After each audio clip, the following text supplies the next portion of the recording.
Hello दोस्तों। आज हम लोग पढ़ने वाले हैं क्लास 10th का कार्बन इट्स कंपाउंड का एक छोटा सा टॉपिक है आइसोमेरिज्म। तो व्हाट इज आइसोमेरिज्म, तो इसका थोड़ा डेफिनेशन देख लेते हैं। Isomerism is the phenomena in which more than one compound have same chemical formula but different chemical structure. मतलब ये आइसोमेरिज्म हम लोग उसको बोल सकते हैं जिसका केमिकल फार्मूला सेम होगा, लेकिन जब हम उसका स्ट्रक्चर बनाएंगे, जैसे यहाँ पर आप स्ट्रक्चर देख रहे हैं, इसका स्ट्रक्चर्स क्या बनेगा, डिफरेंट बनेगा। तो आइसोमेरिज्म हम लोग उसी को बोलते हैं जिसका केमिकल फार्मूला सेम होगा, लेकिन उसका जो स्ट्रक्चर बनाएंगे, केमिकल स्ट्रक्चर जो बनेगा वो डिफरेंट होगा। तो चलिए हम लोग देखते हैं यहाँ पे जो कितने टाइप का आइसोमेरिज्म होता है। वैसे क्लास 10th में हम आपको 3 तरीके के आइसोमेरिज्म बता सकते हैं, तो यहाँ पे आप 3 तरीके के देखिए। बाकी बात और भी जो है ना, हायर क्लासेज में आपको आइसोमेरिज्म देखने को मिलेगा। तो सबसे पहले अगर हम बात करें चेन आइसोमेरिज्म का, मतलब एक चेन के हिसाब से बनाते हैं, ठीक है ना, क्योंकि यहाँ पे केमिकल फार्मूला सेम होगा, लेकिन उसका स्ट्रक्चर अगर हम बात करें, हम अलग अलग टाइप का बना सकते हैं। जैसे अगर हम कहें तो एक लंबा सा चेन की तरह बना सकते हैं, उसको एक रिंग्स के फॉर्म में बना सकते हैं, एक ब्रांच के फॉर्म में बना सकते हैं, ठीक है ना। तो यहाँ पे चलिए हम लोग देखते हैं चेन आइसोमेरिज्म किसको बोलते हैं। यहाँ पे एक फॉर्मूला लिए हैं C5H12, मतलब यहाँ पे आपको देखेगा ये पेंटेन है, तो देखिए पेंटेन है, तो इसका अगर हम यहाँ देखें CH3 CH2 CH2 CH2 ऐसे करके हम जो लिखे हैं स्ट्रक्चर केमिकल फार्मूला का, तो ये N पेंटेन होगा। N मतलब क्या है ना, इसमें अगर हम ये कहें जो नंबर ऑफ़ कार्बन जो है ना, इसमें एक लंबा सा चेन बनाते हुए चला जाएगा। और आपको पता ही, हम आपको काउंट करवाना सिखा चुके हैं। जैसे यहाँ पर आप देखिए 1 2 3 4 5 है, तो 5 के लिए हम लोग लगाते हैं पेंट लगाते हैं, और सिंगल बॉन्ड है इसीलिए क्या लगेगा, ANE लग जाएगा, ये पेंटेन हो गया। अब इसी पेंटेन को, जो कि ये फार्मूला आपको दिख रहा है जो केमिकल फार्मूला है, इसी का अगर हम यहाँ पे न्यू पेंटेन अगर बनाएं, यहाँ पे इसको अगर न्यू पेंटेन का अगर बात करें, तो देखिए यहाँ भी क्या है ना, कार्बन का यहाँ पे अगर आप इसका हाइड्रोजन काउंट करने की कोशिश कीजिएगा तो आपको इतना ही मिलेगा। कार्बन आपको 5 मिल जाएगा, 1 2 3 4 5 कार्बन आपको मिल गया। और उसका हाइड्रोजन भी अगर आप काउंट करेंगे 3 6 6 3 9 3 12, तो यहाँ भी देखिए 12 हाइड्रोजन और कार्बन 5 है, इसको हम लोग न्यू पेंटेन बोलते हैं। यहाँ पे इसी का देखिए चेन आइसोमेरिज्म का एक और एग्जांपल यहाँ पे, जिसका आप देखिएगा, इसको आइसोपेंटेन बोलते हैं। इसमें भी अगर हाइड्रोजन काउंट करके देखिएगा तो आपको हाइड्रोजन 12 भी नज़र आएगा और कार्बन 5 नज़र आएगा, ठीक है। यहाँ पे जो हम एग्जांपल लिए हैं जो आइसोपेंटेन या न्यू पेंटेन, ये दोनों में फ़र्क क्या है। आइसोपेंटेन को हम लोग 2 मिथाइल ब्यूटेन भी बोल सकते हैं, आइसोपेंटेन को हम लोग 2 मिथाइल ब्यूटेन भी बोल सकते हैं, और न्यू पेंटेन को हम लोग 2,2 डाई मिथाइल प्रोपेन भी बोल सकते हैं, क्योंकि आपको पता ही है CH3 को हम लोग मिथाइल भी बोलते हैं। और जब इसको पोजीशन के हिसाब से काउंट किया जाएगा तो फर्स्ट सेकंड, तो सेकंड पोजीशंस पे जा रहा है, इधर से भी और इधर से भी, इसीलिए 2,2 डाई। तो डाई का मतलब क्या हुआ, 1 और 2, तो यहाँ पे 2 मिथाइल का काम कर रहा है, इसलिए 2,2 डाई मिथाइल प्रोपेन होगा। प्रोपेन इसीलिए होगा क्योंकि इसमें आपका कार्बन का अगर हम बात करें तो आपको पता ही है कितना है, तो प्रोपेन के लिए कार्बन हम लोग लगाते हैं। अब यहाँ पे देखिए, इसमें अगर हम डिफरेंस अगर बताएं न्यू पेंटेन का, तो न्यू पेंटेन में इसको हम लोग एक डिफरेंस ये भी देख सकते हैं, ये कलरलेस होता है गैस में।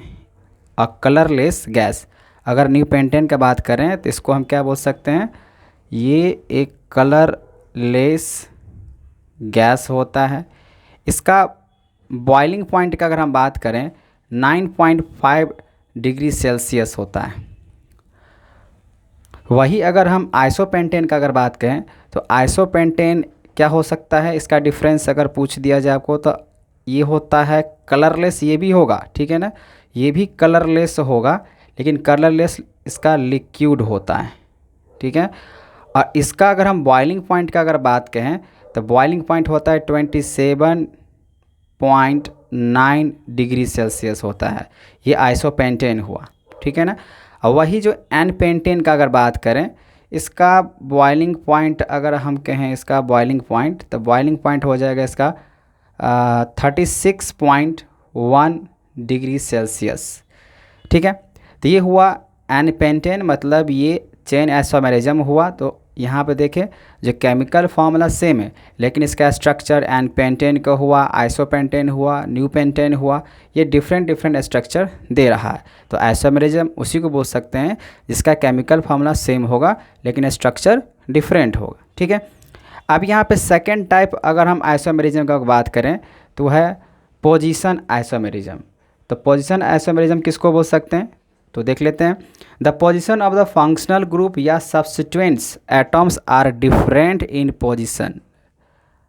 आप सब्स्टिट्यूएंट्स का पिछले वीडियो में हमने बता दिया, जैसे मिथाइल हुआ, ठीक है, क्लोरो हुआ, ब्रोमो हुआ, ये सब क्या होता है, सब्स्टिट्यूएंट्स होता है, जिसको हम लोग यहाँ पे फंक्शनल ग्रुप या सब्स्टिट्यूएंट्स एटम्स ही बोल सकते हैं। तो पोजीशन मतलब जो पोजीशंस को बताएगा, किसी भी अगर केमिकल आप स्ट्रक्चर देख रहे हैं तो उस केमिकल स्ट्रक्चर में अगर पोजीशंस अगर दिखा रहा है कि किस पोजीशंस पे सब्स्टिट्यूएंट्स हैं, जैसे यहाँ पे देखिए, यहाँ पे आप देख पा रहे हैं जो C3H7 और क्लोरीन। तो इसका जब हम स्ट्रक्चर बनाना चाह रहे हैं यहाँ पे तो CH3 CH2 CH2 और इसमें हम लगा दिए क्लोरीन। जैसे इसमें हम क्लोरीन लगाएं तो इसका पोजीशंस अगर हम बात करें, जब हम लोग नोमेनक्लेचर करते हैं या इसका नेमिंग करेंगे तो क्या करते हैं, इसको हम लोग इसको नंबरिंग कर देते हैं 1 2 3 ऐसे करके। और जो सबसे नियरेस्ट होता है, जो सबसे नज़दीक होता है, उसी से हम लोग जो है ना उसका पोजीशन लेके उसका हम नेमिंग करते हैं। तो यहाँ पे देखिए ये फर्स्ट पोजीशंस पे क्लोरीन है, क्योंकि 1 2 3 कि हम लोग जानते हैं ना सबसे पहले लॉन्गेस्ट चेन को ढूंढना पड़ता है, ठीक है ना। तो लॉन्गेस्ट चेन तो यही हुआ, फिर इसका पोजीशन नंबरिंग देना पड़ता है। तो पोजीशन नंबरिंग कर रहे हैं तो इधर से अगर करते हैं 1 2 3 तो हम लोग को जो है ना अगर फिर से इधर से अगर काउंट करें 1 2 3 तो जो सबसे नियरेस्ट होता है, अगर आप इधर से लिखते हैं 1 2 3 और फिर एक इधर से लिखते हैं 1 2 3 तो सबसे नज़दीक आपका पोजीशंस पे जो दिख रहा है ये दिख रहा है। तो जो सबसे नियरेस्ट पोजीशंस पे होता है उसी को लिखना पड़ता है। तो फर्स्ट पोजीशंस पे इसीलिए लिख जाएगा फर्स्ट। अब फर्स्ट पोजीशंस पे क्या है, अगर हम बात करें कौन सा सब्स्टिट्यूएंट्स है तो सब्स्टिट्यूएंट्स लिखना पड़ता है। तो क्लोरीन है तो क्लोरीन के लिए हम लोग क्या लगाते हैं, क्लोरो लगाते हैं। अब उसके बाद हम देखें इसमें कार्बन कितना है, तो 1 2 3 है, 3 के लिए हम लोग क्या लगाते हैं, तो प्रॉप लगाते हैं। तो फिलहाल यहाँ पर अगर देखा जाए तो क्या हो जाएगा इसका, तो हम लोग यहाँ पे गलत लिखाएगा, प्रोपेन लिखाएगा, तो 1 क्लोरो प्रोपेन ये हो जाएगा, ठीक है।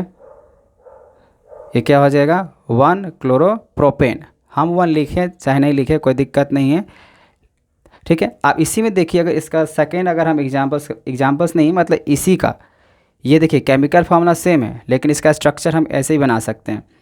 तो यहाँ पे इसको देखिए, यहाँ पे भी इसका क्लोरीन का जो पोजीशन है वो सेकंड पोजीशन पे है ना। तो यहाँ पे भी क्या करेंगे, जिसका नेमिंग किया जाता है 1 2 3, फिर इधर से भी काउंट करें 1 2 और 3। तो सबसे नियरेस्ट चाहे हम इधर से काउंट करें या इधर से काउंट करें तो एक ही पोजीशन नज़र आ रहा है। तो ये सेकंड पोजीशन पे है इसीलिए लिखा जाएगा सेकंड। अब सेकंड पोजीशंस पे हमको ढूंढना पड़ता है सब्स्टिट्यूएंट्स क्या है, तो क्लोरीन के। तो क्लोरीन के लिए हम लोग क्या लगाते हैं, क्लोरो। अब यहाँ पे देखेंगे कार्बन कितना है सबसे लॉन्गेस्ट चेन में, तो यही है सबसे लॉन्गेस्ट चेन में। तो 1 2 3, तो 3 के लिए लगाते हैं हम लोग प्रॉप लगाते हैं और यहाँ पे सिंगल बॉन्ड जा रहा है इसलिए ANA, तो 2 क्लोरो प्रोपेन। तो फिलहाल हम लोग यहाँ पे देख रहे हैं जो आइसोमेरिज्म क्या है, तो जिसका केमिकल फार्मूला सेम होगा लेकिन स्ट्रक्चर डिफरेंट हो सकता है।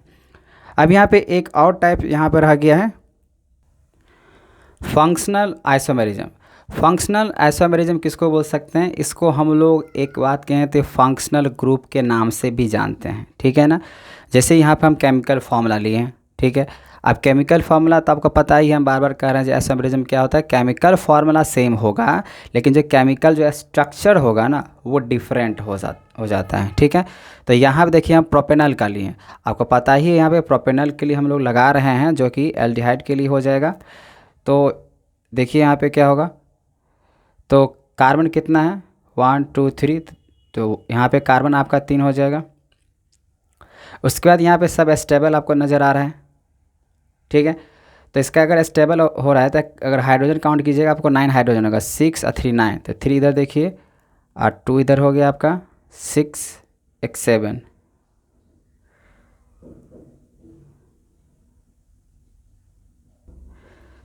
उसका सेकेंड स्ट्रक्चर अगर हम यहाँ पर देख रहे हैं जो कि हम लिखे हैं एसीटोन का, तो एसीटोन किसके लिए होता है, जैसे कीटोन, तो कीटोन में क्या बन जाता है, एसीटोन। तो यहाँ पे इसका फंक्शन, जैसे आप अगर होलो ग्रुप का अगर बात करें, जैसे ब्रोमो, आयोडो, क्लोरो ऐसे करके ऐड करते हैं, उसी तरीके से यहाँ पे देखिए एल्डिहाइड के लिए है, जिसमें लोग यहाँ पे जो है ना प्रोपेनल हो गया, प्रोपेनॉन हो गया, तो ये सब क्या है, ये सब आ जाएगा फंक्शनल आइसोमेरिज्म में। मतलब केमिकल अगर हम बात करें फॉर्मूला सेम होगा, लेकिन स्ट्रक्चर्स क्या होगा, डिफरेंट यहाँ पे हो जाएगा। तो डबल बॉन्ड O के साथ यहाँ पे हम लोग बात कर रहे हैं, तो कीटोन जो कि एसीटोन होता है, जो हमेशा कार्बन के सेंटर पे ही रहेगा, इधर से भी कार्बन होता है, इधर से भी कार्बन होता है, और वो हमेशा जो है ना नॉन टर्मिनल पे जाके वो अपना सफिक्स लगाएगा। तो ये हुआ हम लोग का आइसोमेरिज्म। तो आइसोमेरिज्म क्या होगा, जिसका केमिकल फॉर्मूला सेम होगा लेकिन केमिकल स्ट्रक्चर डिफरेंट होगा।